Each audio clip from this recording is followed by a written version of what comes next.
கால தியானத்திற்கு உங்களை அன்போடு வரவேற்க. இந்த நாளிலே அப்போஸ்தலர் நடவடிக்கை புஸ்தகம் 7ஆம் அதிகாரம் 11வது வசனத்திலிருந்து நாம் 22வது வசனம் முடிய நாம் வாசித்து அதில் உள்ள பகுதியில நாம ஜெபிக்க போறோம்.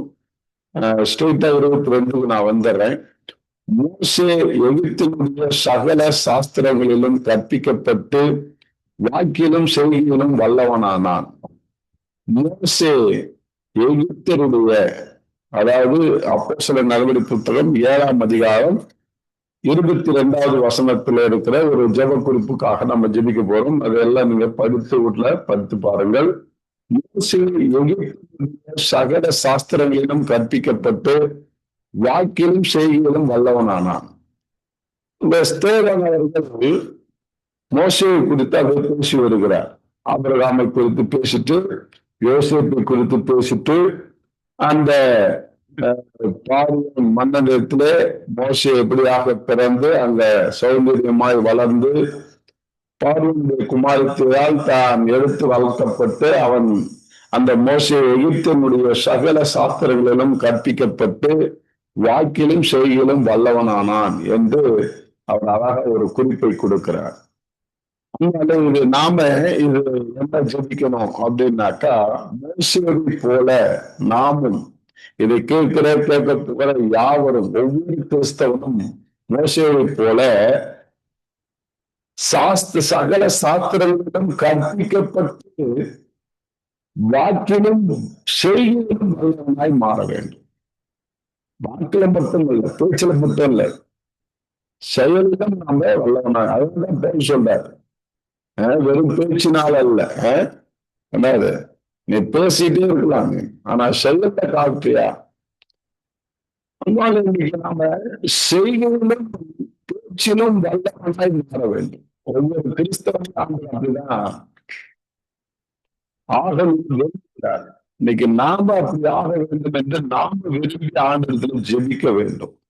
ஆண்டவரே, நான் மோசேயை போல பேச்சிலும் சரி செய்தியிலும் சரி வல்லவனாக மாற வேண்டும். செய்தியிலும் வல்லவனாக வேண்டும் என்றால் அதற்கு முன்பாக ஒரு காரியம் நடைபெற வேண்டும். அதுதான் என்னன்னா, கற்பிக்கப்பட்டு கற்பிக்க நாம் கற்றுக்கொள்ளணும். சும்மாலாம் கிடையாது. நீ பேச்சிலும் செய்தியிலும் வல்லவனாக்கா ஒன்றும் மாற முடியாது. முதலாவது வேதத்தை நன்கு கற்க வேண்டும். நாங்கள் நான் அடிக்கடி சொல்லுவேன், எல்லாரும் பைபிள் காலேஜ் படிங்க, பைபிள்ல ஏதாவது ஒரு கோர்ஸ் முடிங்க. எனக்கு சொன்னார், நான் பைபிள் அதை வேணா இருக்கும்போது இயேசு ஏற்றுக்கொண்டு இன்சுதான் நான் ஊக்கம் பண்ணிட்டு இருக்கிறேன். அந்த நேரத்துல ஒரு பெரிய மூத்த வீடுகாரர் பாஸ்டர் நெய்வேலியில சர்ச் ஆஃப் காட் வச்சு நடத்துறாரு. அவர் இறந்துட்டாரு. அன்றைக்குள்ள அவர் பையன், அவருடைய பிள்ளை பாஸ்டர் பிரைஸ்ன்றவங்க அந்த சர்ச் ஆஃப் காட் வச்சிருக்காங்க. அப்பா தான் அவர் ரொம்ப நண்பர். அவர் எனக்கு பாஸ்டர் பிரைஸ்ன்றவர். ஏன் அவரு அந்த காலத்துல அவரை நான் போய் பார்க்கறது இருந்தாரு. அவருடைய அறையில போய் நான் உட்கார்ந்து இருந்தேன். சுத்தி புத்தகங்க, அந்த அறையில சுத்தி புத்தகம், ரேக்ல புத்தகம், எல்லா இடத்துலயும் புத்தகமா இருந்தது. எனக்கு ஆச்சரியம். முதல் டைம் அப்படிதான் பாக்குறேன். வேற ஒரு சர்ச்சுக்காரன் பாக்குறதா இருந்தான்.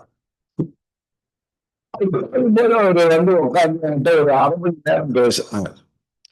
அரை மணி நேரம் பேசும்போது அவர் சொன்னார், தம்பி, நீங்க இளம் வயசுல ஆண்டவரை ஏற்றுக்கொண்டு வந்திருக்கிறீங்க. நான் உங்களுக்கு ஒரு ஆலோசனை சொல்றேன். தயவு செய்து ஒரு பைபிள் காலேஜ்ல போய் நல்ல முறைப்படி பைபிளை கற்றுக்கொள்ளுங்க அப்படின்னா. எனக்கு பைபிள் காலேஜ்னா என்னன்னே தெரியாது, எங்க இருக்குன்னு தெரியாது. அவருக்கு அட்ரஸ் கொடுத்தாரு. நான் படித்த பைபிள் காலேஜ், நீங்க நிறைய பேர் படிச்சுட்டு இருக்கிறாங்க. இந்த காலேஜில் தான் படித்து பட்டம் வாங்கி இருக்கிறாரு. அதனால இந்த காலேஜ்ல போய் படிங்க அப்படின்னு ஒரு அட்ரஸ் கொடுத்தார். அது தபால்ல கூட படிக்கலாம், நீங்க நேரடியாக கூட படிக்கணும்னு அவசியம் இல்லை, தபால்ல கூட என்ன செய்யலாம். அந்த காலத்துல அஞ்சல் வழி படிப்பு எல்லாம் இருந்தது, தொலைதூர கல்வி எல்லாம். அப்படி சொன்னார். வேலைக்காக எடுத்துக்கொண்டு அந்த அவர் கொடுத்த அட்ரஸ்ல தபால் போட்டு அவருக்கு நான் இது பண்ணி அதுல உண்மையில ஃபர்ஸ்ட் நானு வீட்டுக்கு வச்சு அங்கதான் முடிச்சேன். விட்டாச்சு, எத்தனை வருஷம் கேப். அப்புறம் படிக்கிறதுல அவ்வளவு இன்ட்ரெஸ்ட் போல. அதனால அதன் பிறகு கடந்த 10 ஆண்டுகளாக டாக்டர் விஜயன் அப்படின்னு ஒருத்தர் கோயம்புத்தூர்ல இருந்து அதுல பைபிள் காலேஜ் அவர் நடத்துறாரு அப்படின்னு சொல்லிட்டு இங்க நெய்வேலிக்கு வந்திருந்தார்.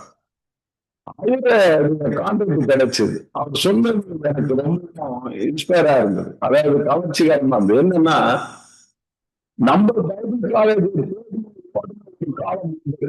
எல்லாரும் பைபிள் காலேஜ் பேசுவாங்க, படித்த காலம் உண்டு. பைபிள் காலேஜ் நீங்க இருக்கிற இடத்துல நீங்க அந்த வாய்ப்பை பயன்படுத்தி கொள்ளுங்கள் அப்படின்னா எனக்கு ரொம்ப நம்ம காலத்துல பைபிள் படிக்கணும்னு நினைச்சிட்டு இருந்தேன். அதே சர்ச்சா காலோட அந்த இவரை சந்திக்கிறேன். யார?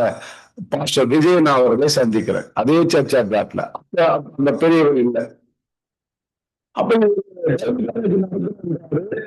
முதலிசேஷன், அதாவது நீங்க 10 பேரை நான் நினைக்கிறேன்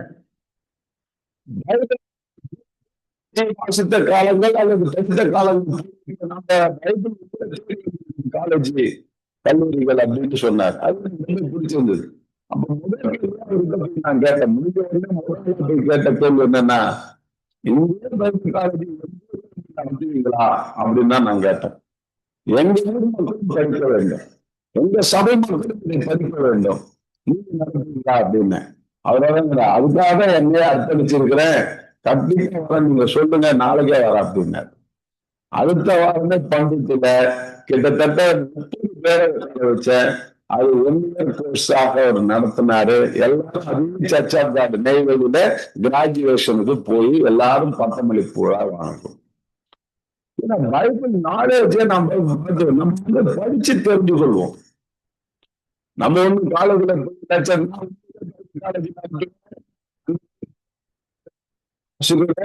இந்த சபை அந்த மாதிரி சபை படிச்சா அவங்களுக்கு ஆவாது.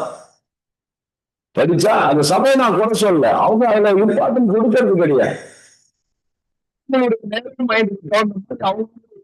கோணத்துல பாக்குறாங்க. அவங்க காலேஜ் வச்சிருந்தாங்க, அவங்க அப்படின்ற இந்த கற்பிக்கப்பட வேண்டிய அவசியத்துல கண்ட்ரியில நிறைய நிறைய செய்திகள் அநேகர் கவர்ச்சிக்கப்பட்டு பேசுறாங்க, கள்ளவுகிறார்கள்.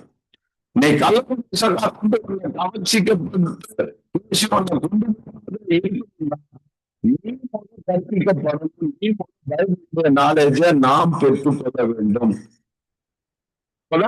வசதி பண்ண முடியாது. ஏன்னா கடைசி நாட்கள் சொன்னது, கடைசி நாட்கள் என்ன சொன்னார். அப்படி நடந்து அம்மா ஹாஸ்பிட்டல்ல அவங்க வீட்டுக்காரர் ரிட்டையர் ஆயிட்டாருன்னு சொல்லிட்டு அறிமுகப்படுத்தலாம். அவங்க வயசுல நாங்க பாரம்பரிய சபை சிஎஸ்ஐ திருச்சபை அப்படி இருக்கும்போது அந்த வீட்டுக்கு ஆண்டவர் 2 பேர் அனுப்பிச்சு வச்சாரு. அவங்க என் கண்ணை திறந்தாங்கன்னு என்கிட்ட சாட்சி சொல்றாங்க. சாட்சிகளை அவங்க ராசிக்கப்பட்டு அவங்க மட்டும் விடாம எல்லாரையும் முட்டாள்னு சொல்றாங்க. எல்லாரும் ஈஸ்வர அறிவில்லாம ஆண்டவருக்கு அப்படின்றாங்க. சத்தியத்தை வசனத்தை மட்டும் சொல்ல உடனே அவங்க அப்படியே அந்த மாதிரி ஆயிட்டாங்க. அம்மா நினைச்சிட்டாங்க, பதில் சொல்ல முடியல. நானே அவர் என்று நீங்கள் விசுவாசிக்காவிட்டால் பாவத்துக்கு சாதிக்க ஆண்டவர் சொல்ற அந்த வசனத்துக்கு அர்த்தம் என்ன அப்படின்னு கேட்டேன். இங்க நான் யாரு, அவர் யாரு? அப்ப நானே அவர் என்று அவர் 8ஆம் அதிகாரம் 24வது வசனம். சாதி சொன்னேன். நானே அவர்களை நீங்கள் விசுவாசியா விட்டால் உங்கள் பாவங்களிலே சாவீர்கள். இந்த பிதாவை குறித்து பேசிக் கொண்டிருக்கிறார் முன்னால் உள்ள வசனங்களிலே. அப்ப நானே அவர்னாக்க நான் தான் இயேசு, அவர்தான் பிதா. நான் தான் பிதா, பிதாவும் ஒன்றாக இருக்கிறோம் என்று இன்னொரு சொல்றேன். இவள் இன்னைக்கு அதெல்லாம் ஏன் சொன்னார்? நானும் பிதாவும் ஒன்றாக இருக்கிறேன். 7ஆம் அதிகாரத்துல. அப்ப இதெல்லாம் எதுக்காக? அப்ப நீங்க என்ன சொல்றீங்க?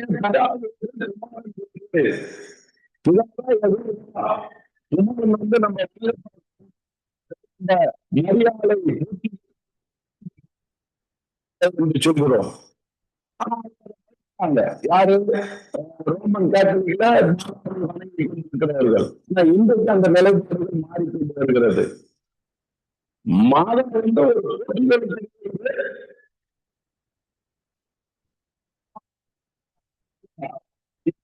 இந்த மாதத்தின் நமக்காக மறுக்கப்படவில்லை, நமக்காக சிந்தப்படவில்லை, நமக்காக வீழ்த்தவில்லை என்ற சொல்லும் போது அவங்க விட்டுக்கிறாங்க.